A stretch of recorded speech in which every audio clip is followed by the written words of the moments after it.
Salut la compagnie, je suis ravie de vous retrouver dans cette nouvelle vidéo. Et aujourd'hui nous allons parler rangement, on adore!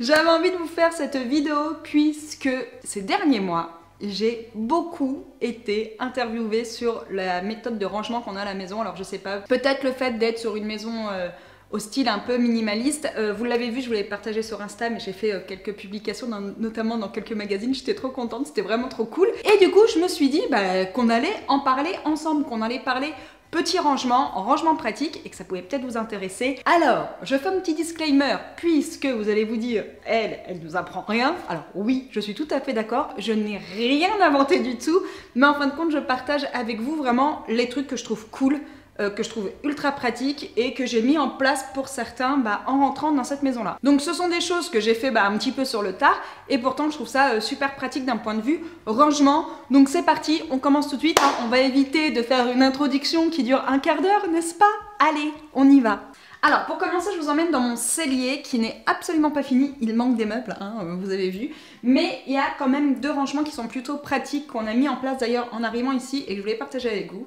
Donc la première, quand je vous disais que je n'invente rien, c'est une niche à pain. Ne rigolez pas, mais je trouve ça hyper pratique. Et pourquoi je vous en parle? Puisque avant, dans notre ancienne cuisine, j'avais une niche à pain, vous savez, dans des tiroirs, dans des meubles en fin de compte de cuisine, et je trouve que c'est une perte de place dans une cuisine. En fin de compte, de dédier un meuble à une niche à pain, je trouve que c'est dommage. Alors, à moins qu'on ait une très grande cuisine, qu'on ait beaucoup de place, beaucoup de meubles, bien sûr, faites-le. Mais par contre, quand on a une cuisine un petit peu limitée, on a, je sais plus, 4 mètres de mur pour installer nos meubles, et c'est vrai qu'une cuisine c'est très vite rempli. Si vous avez le choix, moi je vous dirais optez plutôt pour mettre une poubelle dans vos meubles de cuisine plutôt qu'une niche à pain. Donc voilà, c'est un conseil d'amis que je vous donne puisque nous c'est ce qu'on avait fait dans l'autre.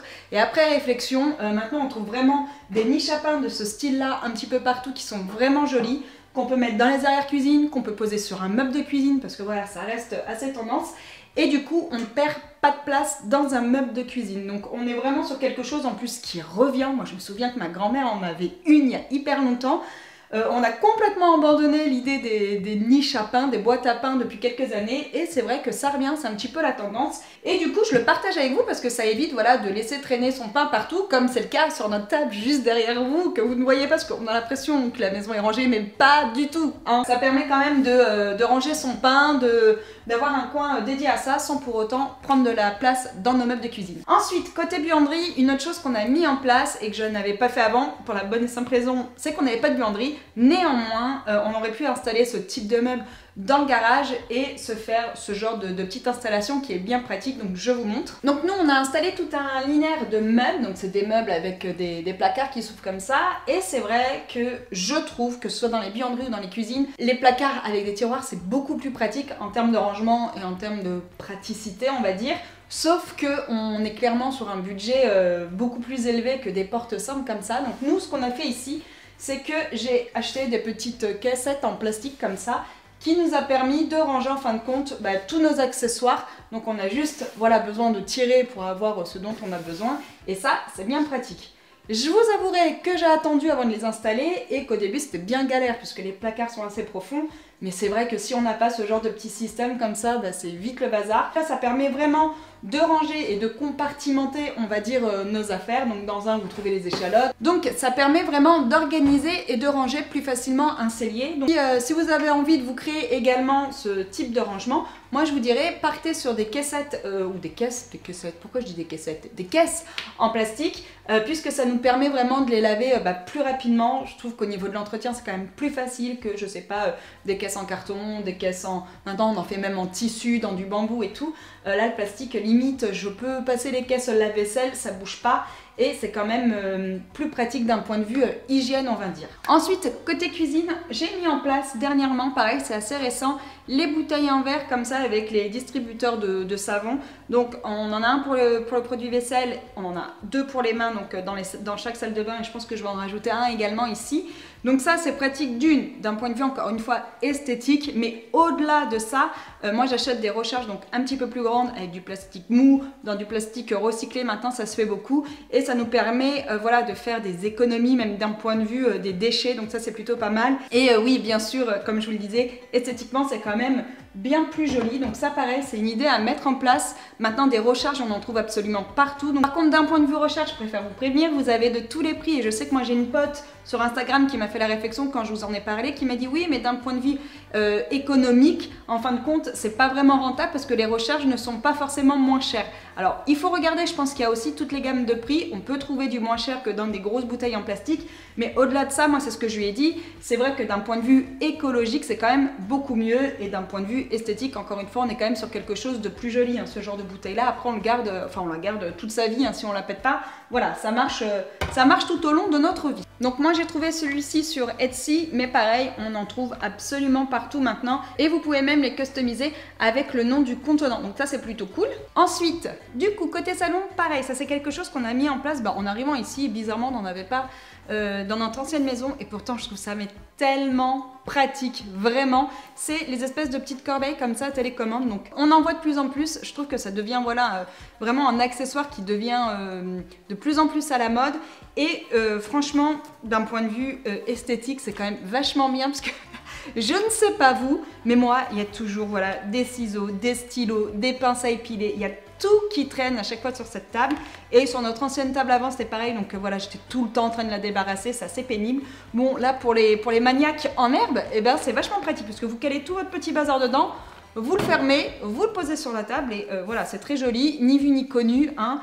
C'est nickel. Donc clairement des boîtes à télécommande, maintenant il me semble qu'on en trouve absolument partout. La nôtre vient de chez Maison du Monde, on l'a acheté l'année dernière quand on est arrivé, mais si comme moi, voilà, le bazar sur les tables de salon comme ça vous saoule vite, investissez là-dedans, vous allez voir, ça va vous changer la vie, vraiment. Ensuite on passe dans le dressing, donc ça pareil c'est quelque chose qui est ultra connu, que moi j'avais déjà dans l'ancienne maison, mais voilà, qui méritait qu'on s'attarde dessus, puisque si vous n'avez pas encore investi dans ce genre de petits rangements bien pratiques, ce sera peut-être l'occasion, je vous donnerai peut-être envie.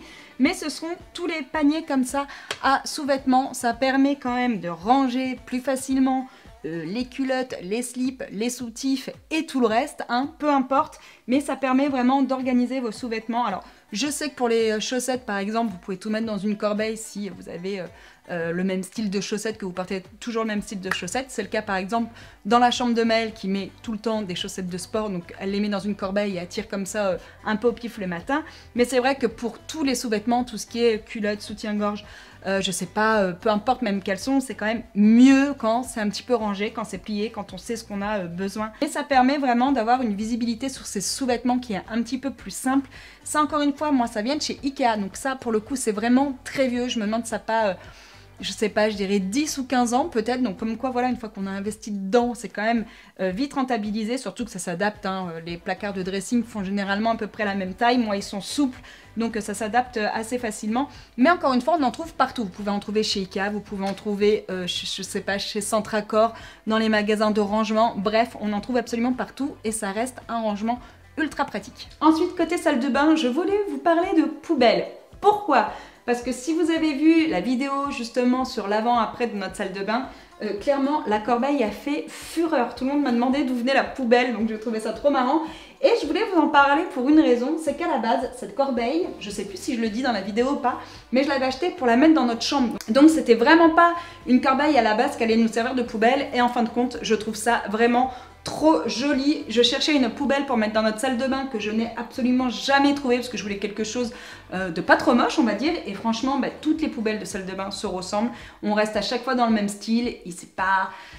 Voilà, c'est sans plus on va dire, et en fin de compte ce genre de petite corbeille fait tout à fait l'affaire. Donc à la base elle devait aller dans notre chambre, en fin de compte elle finit ici, et je la trouve vraiment très jolie. Donc il y a un couvercle, moi j'ai mis un petit sac poubelle de salle de bain à l'intérieur, comme ça voilà, on reste quand même sur quelque chose de propre, parce que le bambou comme ça, enfin tout ce qui est un petit peu tissé avec de la paille, du bambou, toutes les matières un peu naturelles, c'est quand même un peu compliqué à nettoyer, mais ça reste, d'un point de vue rangement, encore une fois, ça reste joli, ça reste aussi original, voilà, on ne voit pas partout, et je trouve que ça fait une jolie poubelle. Ensuite, côté bureau, je voulais quand même vous indiquer une petite chose que je trouve hyper pratique et que tout le monde connaît, mais dont moi je me sers quotidiennement, c'est ce genre de petite boîte. Donc comme je vous dis, hein, je ne vous apprends rien, mais moi je vais vous expliquer notamment à quoi elle nous sert.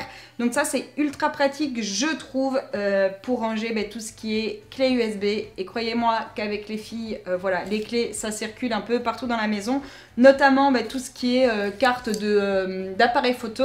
Bon là j'ai également quelques pièces de centimes. Bref, ça peut servir de vide-poche, mais surtout pour collecter en fin de compte toutes les choses qu'on se sert super souvent. Et ce qui est top, notamment quand vous prenez des boîtes comme ça en dur, donc la mienne est en marbre, c'est que le dessus de la boîte peut vous servir de dessous de verre ou de tasse. Et moi notamment pour ma tasse de café le matin, je m'en sers tout le temps, donc je la pose sur mon bureau et je mets ma tasse dessus. J'en ai une également posée sur ma table de nuit quand le soir on enlève les boucles d'oreilles ou un bijou ou autre, ça permet quand même de les ranger à un endroit sans les perdre. Parce que nous avec les chats, si j'enlève une boucle d'oreille comme j'ai fait la dernière fois, et s'il y en a un qui s'amuse à monter sur le lit, après sur la table de nuit, tout tombe et je perds absolument tout. Donc c'est vrai que ce genre de petite boîte, de petits contenants, c'est hyper pratique. Encore une fois, celui-ci vient de chez Westwing, je crois, mais je l'avais acheté genre il y a au moins 5-6 ans, il était déjà sur mon bureau dans notre ancienne maison. Ensuite pareil, en termes de rangement, ultra pratique, opter pour des meubles à double utilité. Et nous c'est ce qu'on a mis dans la chambre de Laura, donc c'est une petite table qu'elle a d'appoint et en fin de compte ça peut lui servir aussi de coffre de rangement. Donc ça c'est ultra pratique, soit dans des chambres encore une fois d'enfants quand on veut gagner de la place. Là en l'occurrence, vous le savez si vous avez vu le room tour de Laura, mais elle a un petit salon à côté de son lit et c'est vrai que ça permet de gagner de la place en termes de rangement, soit quand vous avez des petits espaces à meubler, un petit salon d'appoint ou peu importe, ça permet quand même voilà d'avoir du rangement en plus et dans des petits espaces c'est pas négligeable, donc ça c'est ultra pratique. Je sais qu'il y a également des fauteuils comme ça qui ont un espèce de caisson de rangement également. Donc n'hésitez pas à regarder et à opter pour des meubles avec une double utilité. Nous c'est ce qu'on a fait dans la chambre de la pépette et ça c'est bien pratique encore une fois. Et enfin pour terminer, un dernier rangement, une idée surtout super pratique pour pouvoir ranger et camoufler vos fils correctement, que ce soit pour les tables de nuit, les réveils ou encore les portables, c'est ce genre de petite caisse comme ça. Il me semble que je vous l'avais dit quand on a fait justement la chambre de Laura, qu'on est venu trouer par le dessous pour pouvoir ranger tous les fils. Donc voilà ce que ça donne, comme ça permet de faire ressortir les fils, de mettre le couvercle et de reposer si on le souhaite ou pas, voilà les petits accessoires par dessus, mais ça nous évite d'avoir 50 000 fils comme ça qui traînent. Donc là pour le coup c'est sur l'appui de fenêtre de la chambre de Laura, mais vous pouvez aussi le faire à côté d'un meuble télé si vous avez beaucoup de fils qui traînent par terre, prendre ce genre de boîte, faire un trou au-dessous ou carrément prendre même un joli panier en osier, vous faites un trou en dessous et vous posez le panier à l'endroit où il y a les fils, vous rangez tout dedans et ça permet vraiment de camoufler tout son matériel. Donc Laura, même si elle a besoin, admettons, de brancher son téléphone le soir, elle ouvre la boîte, elle branche son téléphone, elle a des prises USB, donc elle branche sur les prises USB, d'ailleurs un petit brin de ménage à faire là-dedans, hein. Et il y a juste à le faire ressortir et ça charge, mais de cette façon-là, au moins, on n'a pas tous les fils qui traînent partout. C'est quand même vachement plus esthétique, on va dire.